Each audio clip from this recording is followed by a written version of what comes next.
പ്രവാസികൾക്ക് family visa ലഭിക്കാനുള്ള ശമ്പള പരിധി 1000 ദിനാറാക്കി ഉയർത്തണമെന്ന അടിയന്തര പ്രമേയത്തിന് ബഹ്റൈൻ പാർലമെന്റിന്റെ അംഗീകാരം.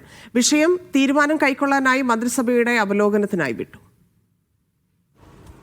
ബഹ്റൈനിൽ പ്രവാസികളായ തൊഴിലാളികൾക്കോ വിദേശികളായ തൊഴിലുടമകൾക്കോ അവരുടെ കുടുംബങ്ങളുടെ രാജ്യത്തേക്കുള്ള പ്രവേശനം, താമസം, സ്പോൺസർഷിപ്പ് എന്നിവ അനുവദിക്കാനുള്ള വ്യവസ്ഥയായി നിലവിലുള്ള പ്രതിമാസ വരുമാന പരിധി 1000 ദിനാറിലേക്ക് ഉയർത്തണമെന്ന അടിയന്തര നിർദ്ദേശം പാർലമെന്റിൽ എംപിമാർ ഏകകണ്ഠമായാണ് അംഗീകരിച്ചത്.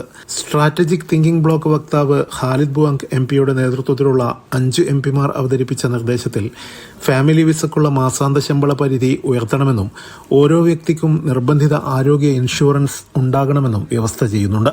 പാർലമെന്റിന്റെ ഏകകണ്ഠമായ അംഗീകാരം ലഭിച്ചതിനെ തുടർന്ന് വിഷയം തുടർ ചർച്ചകൾക്കും അന്തിമ തീരുമാനങ്ങൾക്കുമായി മന്ത്രിസഭയുടെ അവലോകനത്തിനായി സമർപ്പിച്ചു. താഴ്ന്ന വരുമാനക്കാരായ പ്രവാസി തൊഴിലാളികളുടെ ആശ്രിതരുടെ എണ്ണം വർദ്ധിക്കുന്നത് രാജ്യത്ത് ആരോഗ്യമേഖലയിലും വിദ്യാഭ്യാസ രംഗത്തും ലഭിക്കേണ്ട പൊതുസേവനങ്ങളുടെ വിഷയത്തിൽ പൊതുമേഖലയ്ക്ക് സമ്മർദ്ദത്തിന് കാരണമാകുന്നതായി നിർദ്ദേശത്തിൽ ചൂണ്ടിക്കാട്ടി.